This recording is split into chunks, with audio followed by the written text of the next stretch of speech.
Well, thank you for being here to begin with. This is a real great pleasure. And before we get to question and answer, I just wanted to just quickly introduce you to our audience.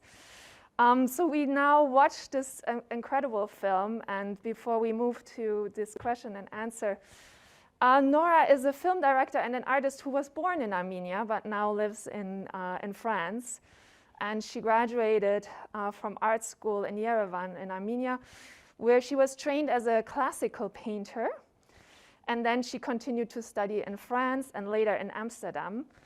She was also a resident artist at the Villa Medicis, the French Academy in Rome in 2013 to 2014, which is an incredible honor. Currently, she is a professor at Bordeaux School of Fine Arts. And she's begun her filmmaking career by directing sort of several award-winning short films. And this particular film that we just now saw, Should the Wind Drop, is her first feature film, which, as I mentioned in our opening before Nora joined us, was the first Armenian film in the official selection of the Cannes Film Festival since 1965. It's a long time. And also, of course, will represent Armenia at the Academy Awards this coming year. So I'm glad you can join us, Nora. It's a really great pleasure. It's bizarre because I want to look into your direction, but at the same time, I cannot see you. But maybe if I turn my computer, that might actually do the trick. Then I can see you right here. So I can look at you, but I can also see you right here in this really strange configuration. So thank you all for being here. And I have a million questions, and I hope that you also have a million questions for her. But I'm not only inspired by your art, but also by your view of the world, I must say. I've now watched interviews with you and talked with you, and you're really an inspiration. But to begin with, can you tell us just a little bit about how you got to the actual starting point of this film? Yeah, the starting point was my first trip to the place that you discovered in the film just now, to Nagorno-Karabakh, this self-proclaimed republic. I went there for the first time in 2009, and I found that the contrast between what I saw, because in front of my eyes I saw what I tried to show in the film, a country with the parliament, the president, the roads, the schools, infrastructures, cities and villages. And on the map of the world, on the world map, this country didn't exist. So I decided, I thought that it's very important to speak about it, and I thought that the feature film is the best way to touch the largest public, because as the politics don't want to see this country, cinema could discover it. So from 2009, there was seeking for money also, but also trying to find the narration that would be the most close to what I felt and what I witnessed, and at the same time, like making a narration, a fiction film. Yeah, it was very interesting to see sort of the struggle of living in a space but being not recognized to actually exist. And the line, of course, of the director of the airport was very touching when he says, what is less biased than Google Earth?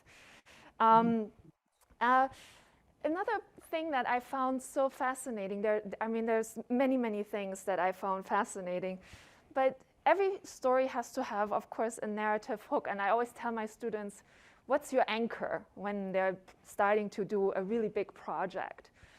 And where do you hold your story?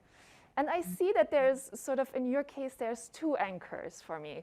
On the one hand, I see sort of that there's the airport, this super sort of absurd space that has some kind of life, it has emptiness, potential, a space that's really cold in a way. There's colors of blues and grays. And then you have the landscape outside of it and the surrounding people where the colors are very different. But there's also the hook of the little boy that sort of is also a storyline through the film with his magic water, the water connected to hope, the airport connected to hope, and him being eventually then also the one that's destroying the hope in the end in so many ways. But why did you choose the airport? When I first discovered the airport, it was not the first year that I went there, because during, since 2009, every summer I would go there. When I first discovered the airport, I thought this is so symbolic visually. It is like this strange architecture in the middle of this yellow landscape. And when you enter and when you know the story of this airport, for me, it was really the symbol of the country, the symbol of a country which wants to fly and which is not allowed to do so.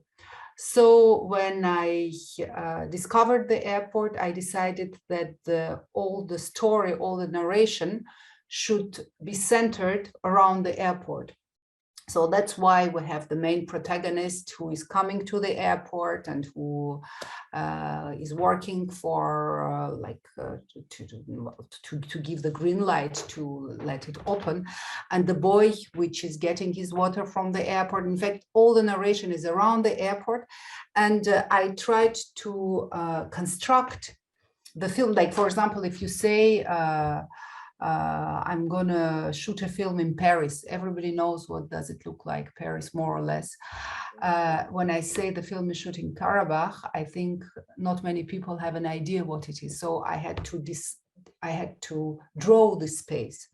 And the idea was to draw it with the central place, the airport, and then the country around it till the borders that we would never see, but we would know that they are there from almost the first sequence. So this was like the drawing of the film, the plan of the film. Wonderful. I want to just field some questions from the audience, if there are questions, because I could go on forever, but I think it's much more interesting if there are questions from you folks. Yeah, Christine. Hang on, you have to talk to the microphone so that Nora can hear you. Hi.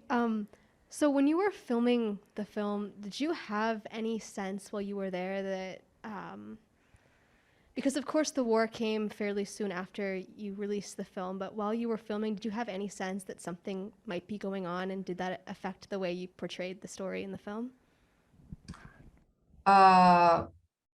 Yeah, sure. When you go there, well, to be honest, Karabakh, for those who don't know the country, it was like a paradise.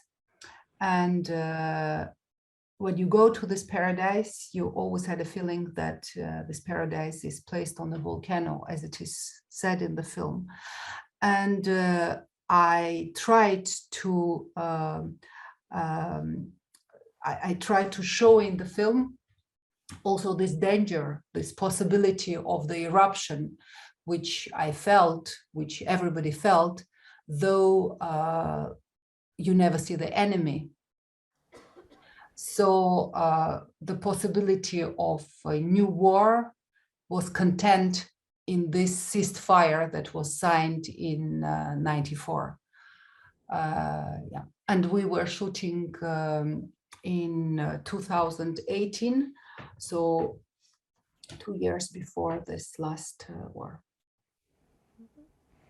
Others? Yeah. You got to wait for the microphone, so that's the only way. Why did you decide to shoot this film from the perspective of an outsider rather than someone who's Armenian? That's a great question. It's a very important question, because So first of all, all these films that are filmed from the point of view of like a Kurdish woman by an American filmmaker, or a Serbian refugee from a point of view of, I don't know, German filmmaker, I always have a bit of a trouble with it. And I am not from Karabakh, and I live in France, so I cannot really completely share the point of view of people there and understand things the way they understand. This is one thing. And the second thing is that they were films made in Karabakh from Armenian point of view, from point of view of somebody who is there. And I think those films didn't really come much further from the border. So for me, it was important, as I was, Armenians, they know what is Karabakh about. I didn't make the film for Armenians, I made the film for the world to look at this place. This is part of the answer. And the other part of the answer is that the film contains two points of view. In fact, it contains multiplicity of points of view.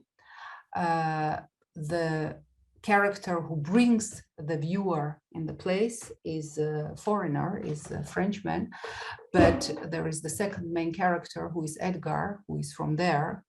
And then there is a point of view of the director of the airport, there is the point of view of Armen, there is a point of view of Seyran. And I think all those points of view are mine, and I don't have one idea of Karabakh. My idea of Karabakh is the multiplicity of those visions. So I didn't want to make one way of seeing Karabakh, but kind of a choral vision, because I don't believe that there is one truth. I think that there are many different truths. So that's what I was trying to show in the film. Other questions? Yeah, there's one right here, Nora, the corner. What did you find to be the most challenging part about telling this story? What did I find the most challenging part of telling the story? Yeah. Yes, yeah. I don't completely understand the question. What was the most challenging? Well, as I told you, the most challenging was just to bring, the world doesn't want to look at Karabakh. So how to make world looking at Karabakh? I said, okay, we'll make a film, and then this film should be seen. And this is the reality. The film is seen all over the world. I just, got the sales of the film, just sent me the list of the festivals. So it traveled already to 60 different festivals in different outside of France. So in some sense, I think that was the most important thing for me. It's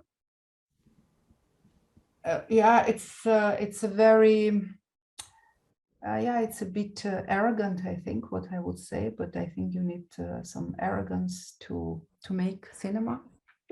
But I thought it's important to tell this story.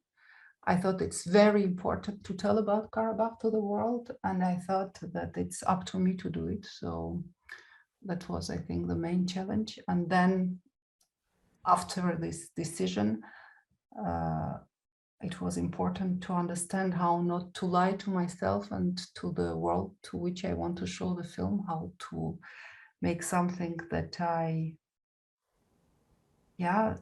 to keep to my convictions, not to make a film that I cannot show to people from Karabakh or to Armenians. So that was also very important.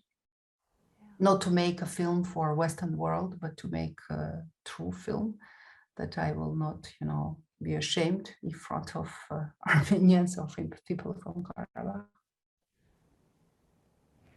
And what's funny that when I was shooting it, friends of mine, because they all became friends, who were participating, Armenians and Armenians from Karabakh who were participating in the shooting, they were several telling me, yeah, but your film, it has such a sad end. Why don't you make it, you know, the airport functions and then the first plane flies and there is this happy end, because that's how it's going to end up the story, you know it. But I didn't know, so I couldn't really lie with a happy end. And now I tell myself, well, luckily. Yeah. There was another question right there. Yeah. I had a question about the airport specifically, and like how many of the characters that you show are real? Like, how is the airport actually staffed, waiting for people, or is that more your envisioning of what the airport is, just waiting for people to come? No, in fact, the most incredible thing about this airport is that it really exists, and there are around 40 people going to work there every day, and there are no planes arriving or departing. And the director of the airport, every year I would come, he would tell me, yeah, you know, next year you're going to come with a plane, because we have now, like, you know, some questions are solved, and next year, I cannot really tell it, but we bought now the first airplane from Australia, but you shouldn't talk about it. So like for all the years that I was going back and forth, that was what he was telling me. So the airport exists, but there was never an international audit in this airport. And the director of the airport is an actor. But it was important for me that the people that I knew in the airport and who were so helpful for all these years that I was trying to understand how to finance the film and how to write the scenario, it was important for me, for them to exist in the film. So people who play parts of employees, part of them, they are, biggest part of them, they are the workers from the airport. And for example, there is somebody that I really, with whom we were very close and who was very helpful. One of the workers of the airport that I wanted absolutely to have in the film, as many others. And he told me, you know, I cannot be in your film. I work for this local KGB. I cannot show my face in the film. And I was really sad. And then I found the solution, and I said, okay, you cannot show your face, but you can give your voice. So he, for example, is playing the part of this pilot during the simulation of the atterrissage landing. And he gave the voice as the others gave, very timidly, and, you know, not being sure that they are really actors. They played in the film, and it was very important for me to populate my film, to inhabit it by the people who were important during this 11 years of trips and to Karabakh. So many of people who are in the film are people I met and with whom we became friends. And they are for actors from Armenia, from the same, they all, three of them, they play in Sarkisyan Theater in Yerevan. The one who plays the role of Seyran, and then the director of the airport, the journalist, and Vartan Petrosyan, for those who know a bit Armenian contemporary culture. It's like a stand-up actor, very much loved. You cannot make 3 steps in Yerevan with Vartan Petrosyan, who is playing the role of Armen, how do you call it, old fighter, the one who did the previous war. Yeah. There was one more question. Yeah. It seemed as if you were evading the words Azeri or Azerbaijan. I think the only time it was mentioned was when they were factually talking about the map. Instead of saying the Azeris shot him, you said a sniper shot him. Was that intentional? And if yes, why? Yeah, it was intentional, because I'm not, my film is not an accusation. My film is not, it's not political report in human rights tribunal. My film is a poetical story and the main idea of the film is to tell that if you hope very strongly, maybe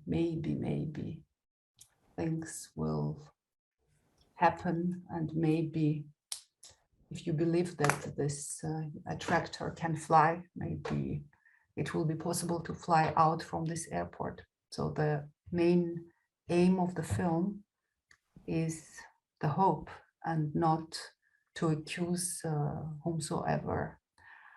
Because when you are there, when you are in Karabakh, and when you spend some time also in the villages that or cities that were left by Azeris, you know that the war, it's from the both sides. And I thought that you cannot make the accusations only from one side. That's how I felt at that time. And I didn't want to make a political film, but it became so during this last war and after this last war. But don't you think you whitewash the part of what is integral to their lives, the people there? They don't say it, I'm not sure, because they don't say it this way.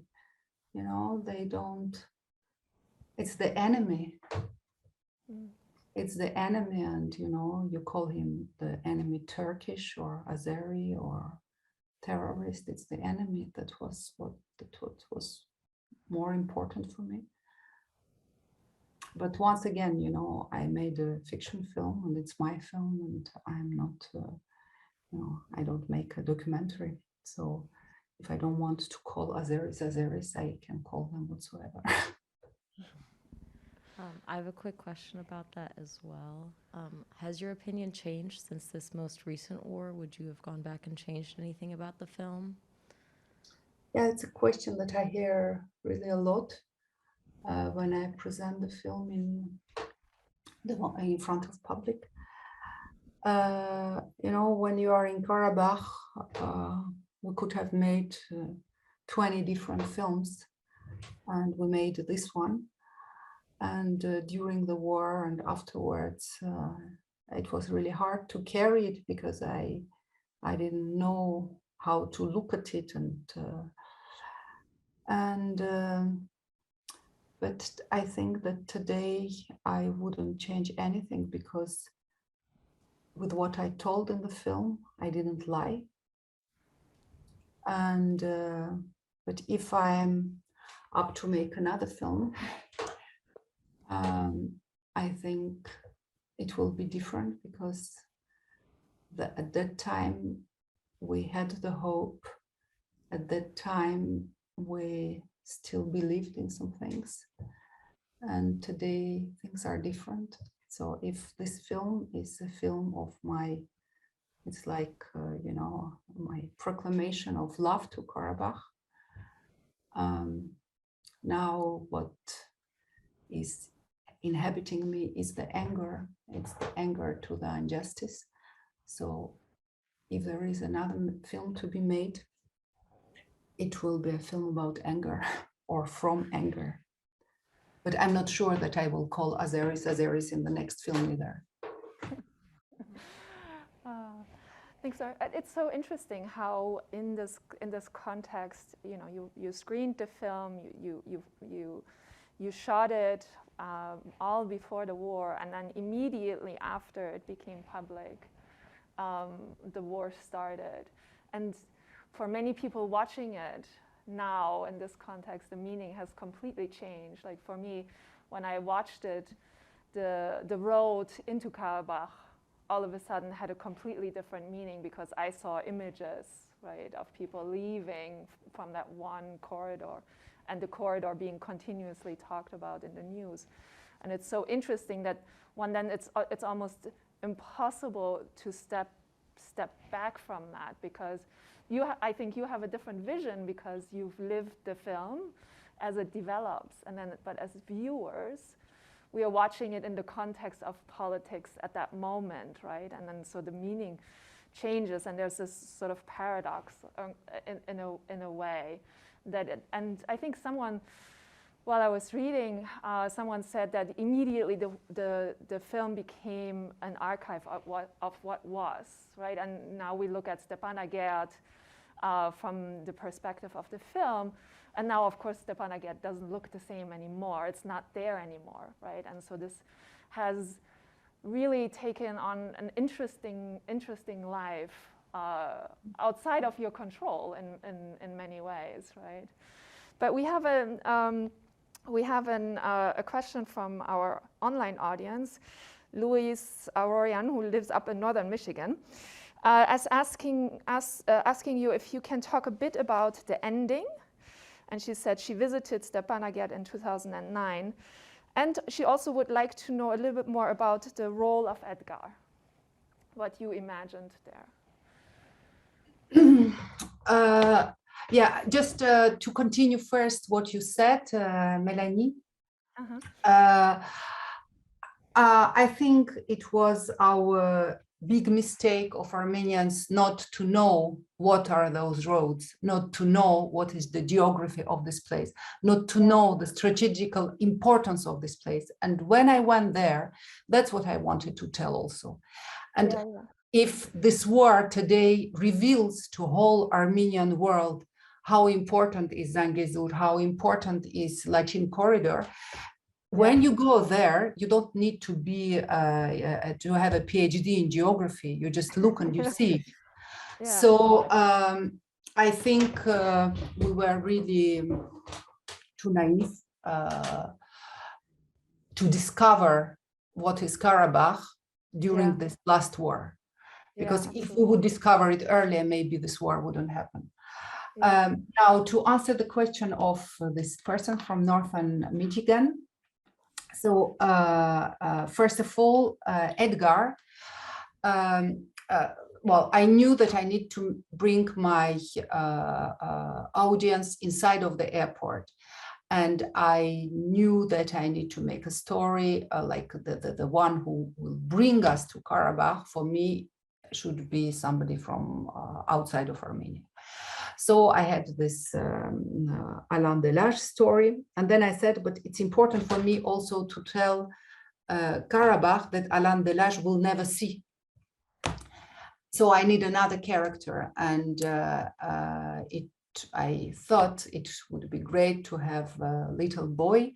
And what would this little boy do? He will sell the dream. He will sell the hope.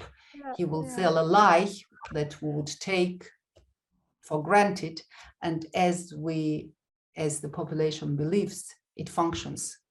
So this magical water coming from the toilets of the airport, well, the idea came together with Edgar. And what was really funny, when I finished the script, and then just before starting shooting, I made the script read by people from airport and also from the ministry, because, you know, it's a war place and you shouldn't do something stupid making in the film. And they told me, people from the airport, they told me, that's really amazing, you know, it could have been our story. It could have been really the story of our airport. The only thing, the water in our taps is not magical, though we never tried it. We never tried. You tried it. So this is the story of Edgar. And when I had the idea of this boy, I found a young boy in a village, and his name was Edgar. And I don't know, 2011, 2012, I was shooting him with this water jars that I made and trying to understand what is more interesting when he walks from left to right, which road, which field. And then the time that I got the money for the film and we finally started shooting, the boy did his military service and got married. And So I needed to find another Edgar, and I made the casting for Edgar. And I think I saw all the boys of Karabakh from 8 to 12 years old. And in the end, they were 6 finalists. Wow. And we chose Haig Bagran from Martuni city. But the other 5, they played the roles of his friends. So in fact, these 5 other boys are possible faces of Edgar. Oh, I thought that was beautifully done, the sort of connection with the water and selling something, because it also built the tension in a way, right? Because I was sitting there and thinking, I mean, he's selling water, like who's buying water and what is the purpose? It's not entirely clear, right? But then it sort of comes out really nicely through the story. I thought it was beautifully done, the connection. Are there any other questions before we let Nora go, because it's very late where she is? Anybody? It's okay.